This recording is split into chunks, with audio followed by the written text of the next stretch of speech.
इस सेशन में बच्चों हम प्रायिकता से संबंधित प्रश्न उत्तर लेंगे। अब मैं शुरू करता हूँ, इजी से ही बिल्कुल शुरू कर रहे हैं हम। जो मैंने इस सत्र का नाम ही प्रश्न उत्तर सत्र रखा है, क्योंकि हमारा कंटेंट्स जो है वो लगभग पूरा हो गया है। अब एक दो प्रश्न से क्लियर हो जाएगा आपके। तो जैसे पहला मैंने आपको सूत्र लिखवाया था प्रायिकता का, थोड़ा सा रिवाइज भी कर लेते हैं। सूत्र है अपना PE इजिक्वल टू, ये हो गया अनुकूल परिणाम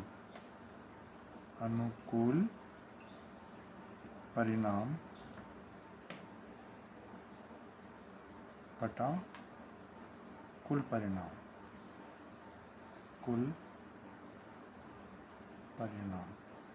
ठीक है, इससे हम सभी प्रश्नों को हल करेंगे। मेन प्रश्न वो है सूत्र आपके। फिर मैंने एक आपको सप्लीमेंट सूत्र भी बताया था, जिसमें बताया था PE किसी घटना के होने की प्रायिकता और किसी घटना के ना होने की प्रायिकता, इन दोनों का योग हमेशा क्या होता है, 1 होता है। ये याद रखेंगे। इससे अगर हम किसी घटना के होने की प्रायिकता पता है तो उसके ना होने की प्रायिकता भी हमें पता लग जाएगी। जैसे मान लीजिए PE डैश निकालना है हमें, तो उसके लिए सीधा सूत्र हो जाएगा 1 माइनस PE। एग्जाम्पल लेता हूँ, जैसे मान लीजिए छोटा सा 1 नंबर का प्रश्न बोर्ड में आता है कई बार। यदि PE इजिक्वल टू 0.35 हो तो PE बार निकालिए, बार ज्ञात कीजिए। ठीक है, कर लेंगे। ये सूत्र लगेगा PE bar is equal to 1 minus 0.35। घटाएंगे एक में से, बच्चों के लिए बता देता हूँ, एक को हम ऐसे भी लिख सकते हैं 1.00 माइनस 0.35 माइनस जब करोगे तो 0.65 आंसर आ जाएगा आपका। ये प्रश्न 1 नंबर का बहुत बार बोर्ड में इस तरह के प्रश्न पूछे जाते हैं। फिर अदर एग्जाम्पल अगर अपन लेते हैं, एक और आपको बताया तो कोटेशन है। ये तो एक फॉर्मूला हो ही गया आपके लिए, इसको याद रखना है। प्रोबेबिलिटी कभी भी जो है वो 1 से ज़्यादा नहीं होती, ठीक है ना। परसेंटेज में हो सकती है या फिर इससे हो सकती है। तो प्रोबेबिलिटी का सूत्र है 0 से हमेशा बड़ी होती है PE, ठीक है, और हमेशा 1 से छोटी या 1 के बराबर हो सकती है। ये भी आपको हमेशा याद रखना है, फॉर्मूले के रूप में ले लो। यानी प्रोबेबिलिटी हमेशा 0 से लगा करके 1 तक चलती है, जिसमें आपके बीच में फ्रैक्शन आ सकते हैं 1/2, 1/4, 1/15, कुछ भी आ सकता है, लेकिन हमेशा 1 से छोटी होगी। यानी कि हमेशा 1 से छोटी, कभी भी नेगेटिव नहीं हो सकती है। ये याद कर लो इस बात को। नोट, प्रायिकता हमेशा धनात्मक होती है। धनात्मक यानी कि इसका आंसर पॉजिटिव में आएगा, होती है। कई बार प्रश्न पूछ लेते हैं नेगेटिव डाल देते हैं उसमें, नेगेटिव में नहीं, ऋणात्मक नहीं हो सकती है, ऋणात्मक नहीं होती, क्योंकि घटना या तो घटेगी या फिर घटेगी नहीं। ऐसा थोड़ी माइनस में घटेगी, ठीक है। ऋणात्मक नहीं होती, याद रखना। कोई आपके पास 4 ऑप्शन आए, मान लीजिए पहला ऑप्शन आ गया प्रायिकता का आपके पास आ गया -1, दूसरा ऑप्शन दे दिया इसने, ठीक है,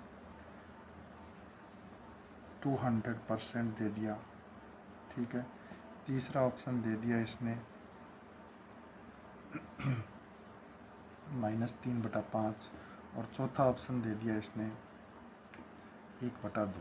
तो यहाँ पर चौथा ऑप्शन ही सही है, ये वाला ऑप्शन ही सही है, क्योंकि ये माइनस में हो गया, गलत। ये 200% होती नहीं, 100% होती है, गलत। ये माइनस में होती है, गलत। इस तरह से आप ये क्वेश्चन कर सकते हैं। और अपन एग्जाम्पल लेते हैं, मान लीजिए के लिए हमने कोई एग्जाम्पल लीप वर्ष और एलीप वर्ष के बारे में पढ़ा था आपको। लीप वर्ष। लीप वर्ष वो होता है जिसमें 366 दिन होते हैं, 66 दिन, यानी कि एक दिन ज़्यादा होता है ऐसे। फरवरी में 28 की जगह 29 दिन हो जाते हैं, तो उसको अपन कहते हैं लीप वर्ष। और लीप वर्ष में होते हैं 365 दिन, ठीक है। अब सप्ताह में कितने दिन होते हैं? 7 सप्ताह में होते हैं 7 दिन। पखवाड़ा में होते हैं, पखवाड़ा जिसको कहते हैं, उसमें होते हैं 15 दिन, ठीक है।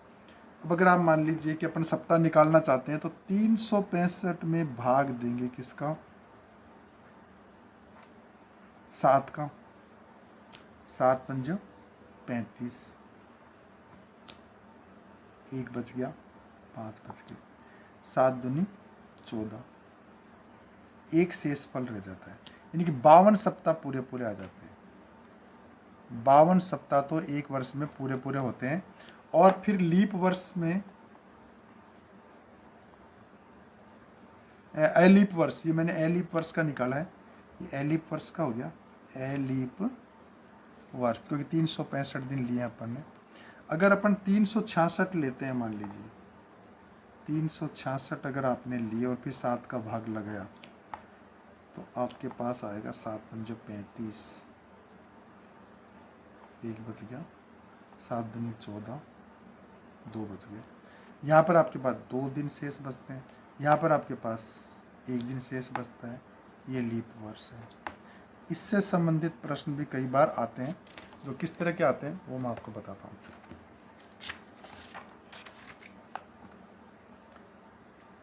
लीप वर्ष। अब लीप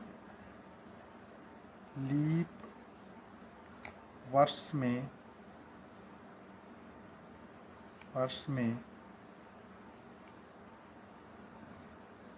53 रविवार आने, सॉरी एलीप ले लो पहले, एलीप वर्ष में 53 रविवार आने की प्रायिकता बताइए। ये पहला प्रश्न आता है आपके नए सिलेबस आया था उसके अनुसार ये आपकी एक्सरसाइज में प्रश्न है। तो इसका सॉल्यूशन यही है कि 52 सप्ताह पूरे पूरे हो गए, ठीक है ना। इसमें अपन लिखेंगे अनुकूल परिणाम, अनुकूल परिणाम।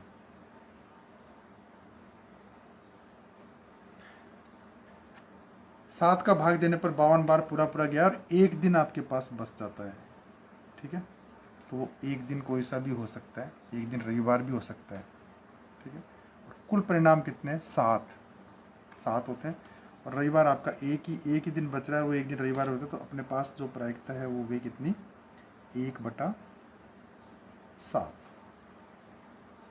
अनुकूल परिणाम 1 है, सॉरी बटा कुल परिणाम कर दो इसके, बटा कुल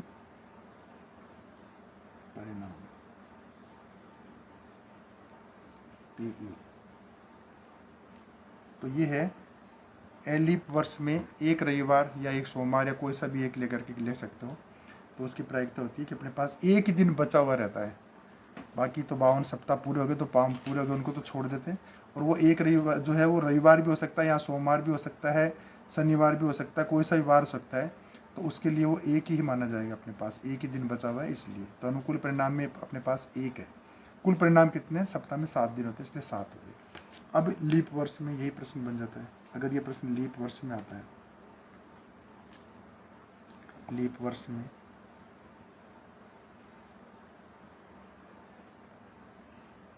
ठीक है, इसमें 2 दिन बचते हैं आपके पास। कितने बचते हैं? 2। तो कुल परिणाम 2 होते हैं इसके अंदर। जैसे मान लीजिए सोमवार और रविवार आ गया, क्या होता है? 2/7। अपने पास 2 दिन बच रहे हैं, तो 2 में से कोई सा भी रविवार हो सकता है। तो ये लीप वर्ष और एलीप वर्ष से संबंधित परिणाम आ गए। जो 2 दिन बच सकते हैं उन 2 दिन अपने पास ये भी हो सकते हैं, जैसे सोमवार, मंगलवार,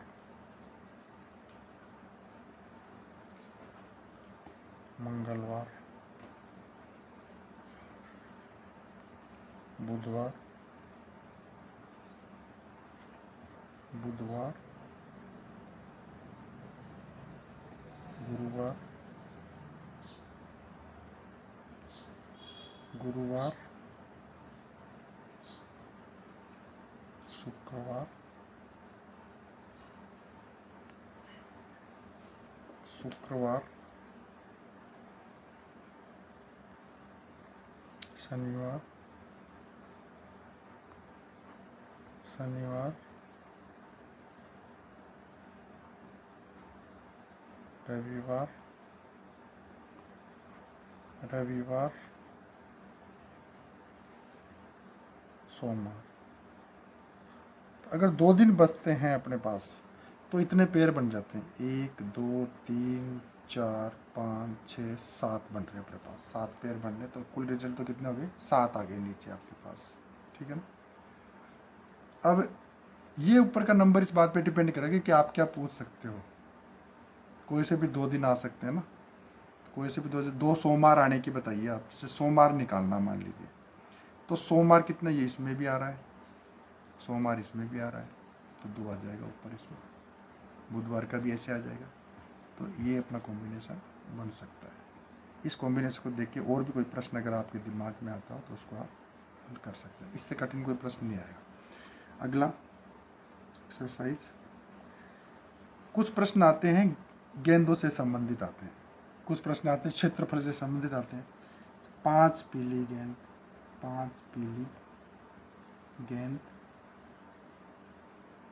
3 लाल गेंद, लाल गेंद एक थैले में डाल दी मान लीजिए, और उसमें से यादृशा एक गेंद निकालने पर, यादृशा एक गेंद निकालने की प्रायिकता,